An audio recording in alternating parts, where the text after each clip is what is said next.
Bonjour, alors dans cette vidéo, nous allons nous intéresser aux équations trigonométriques de la forme cosinus x égale a et sinus x égale a. Alors, voici la méthode.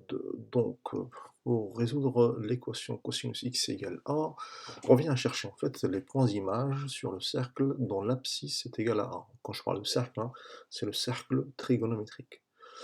Donc voilà notre cercle trigonométrique. On place par exemple la valeur du a, et on cherche quelles sont les valeurs de x telles que cosinus de x égale à a. Alors tout d'abord, pour résoudre l'équation cosinus de x égale a pour x appartenant à R, on résout d'abord cette équation dans l'intervalle moins pi pi. Donc pourquoi? Parce que euh, le cosinus est une fonction périodique, donc à chaque fois que je rajoute 2 fois pi, on retombera toujours sur les mêmes solutions. Alors, dans le cas général, bien évidemment, a doit être compris entre moins 1 et 1, parce que s'il est supérieur à 1, on n'a pas de solution. Donc, si je prends a sur intervalle moins 1, on sait très bien qu'il existe une unique valeur de b sur l'intervalle 0 pi, telle que cosinus de b égale a. Pourquoi? Tout simplement, voilà, on sait très bien que cette valeur qui est là, c'est mon b, hein, parce que le cosinus de b me donnera a. Sauf que, par symétrie, comme on sait que la fonction cosinus est une fonction paire, on aura aussi le moins b. Pourquoi on aura, voilà, on va prendre la symétrie, et on voit bien ici qu'on retombe sur le même cosinus. Donc et la valeur de l'angle ici, c'est moins b. Donc c'est pour ça que on a deux solutions, c'est b et moins b. De façon générale, si je veux résoudre dans R, donc il suffit de rajouter 2 fois pi. Par exemple, on écrit b égale, la solution c'est b plus 2k pi, ou bien moins b plus 2k pi avec k, un nombre relatif. Et donc on peut écrire notre propriété qui me dit que cosinus de a égale cosinus de b, si seulement si a égale b plus 2k pi, ou bien a égale moins b plus 2k pi. Donc ça, c'est ce qui nous permet de trouver, de résoudre les équations.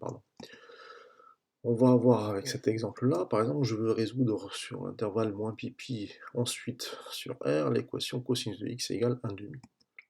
Donc on a notre cercle trigonométrique, on place notre 1 demi, donc puisque je vais de moins pi à pi, donc je commence par la valeur qui est en bas, donc on sait très bien que on aura les valeurs moins pi sur 3 et pi sur 3. Donc comment on les trouve? Tout simplement en faisant les angles remarquables. Je vous conseille de revoir la vidéo où on avait vu comment retrouver les valeurs remarquables du sinus et cosinus. Donc comment je rédige? Donc, tout simplement, c'est qu'on sait que cosinus pi sur 3 égale à 1 demi, donc l'équation cosinus x égale cosinus pi sur 3 a deux solutions dans l'intervalle moins pi, pi. Il suffit de transformer le 1 demi en cosinus de quelque chose. Et on applique la propriété. Donc là, on aura les valeurs, c'est pi sur 3 et moins pi sur 3 sur moins pi pi. Et de façon générale, puisque je cherche les solutions sur R, donc on rajoute un nombre entier fois 2 pi. Et donc on écrira pi sur 3 plus 2k pi ou moins pi sur 3 plus 2k pi. Donc là, j'ai résolu sur moins pi pi et sur R. Les solutions varient suivant l'intervalle que vous avez. Il faut juste adapter le cas suivant votre intervalle. Maintenant, on va passer à la résolution des sinus. Donc c'est exactement pareil. Si on a sinus de x égale a, donc là, on va placer, on cherche l'ordonnée qui est égale à a. Donc on a notre cercle trigonométrique, on place le point ordonné qui est a.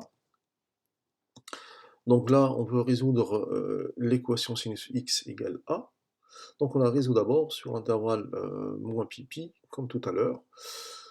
Donc de façon générale, si le a doit être compris entre moins 1 et 1, pour la simple raison, comme pour le sinus est toujours compris entre moins 1 et 1. Donc il ne peut pas être égal à une valeur qui est supérieure à 1 ou inférieure à moins 1. Donc quand on place notre point, je sais qu'il existe un unique b appartenant à l'intervalle moins pi sur 2, tel que sinus de b égale a. Effectivement, notre premier b est là. Et sinus b égale a. Sauf que ce n'est pas le seul. Hein. La fonction sinus est une fonction qui est impaire, donc on a aussi de l'autre côté, il suffit tout simplement de prendre pi moins b. Donc on le voit sur le graphique, c'est cet angle-là. Alors pourquoi c'est pi moins b? Tout simplement parce que ici l'angle c'est b, et donc l'angle qui me reste c'est pi moins b. Et donc on a bien les solutions, c'est pi moins b et b. Après, on généralise, donc l'ensemble des solutions dans R, on rajoute un 2 capi. Donc on écrira b plus 2 capi et pi moins b plus 2 capi. Et on retient cette propriété qui me dit que sinus de A égale sinus de B, ici c'est moins si, A égale B plus 2 capi, ou bien A égale pi moins B plus 2 capi. On va prendre un exemple. On souhaite résoudre sur moins pi, puis dans R, l'équation sinus de x égale 1 demi. Donc là, on sait que sinus pi sur 6 égale 1 demi. Donc l'équation sinus x égale sinus pi sur 6 a deux solutions dans l'intervalle moins pi pi. Donc on peut les représenter. Donc on a 1 demi ici. Donc on a la première solution qui est là, qui met dans le pi sur 6.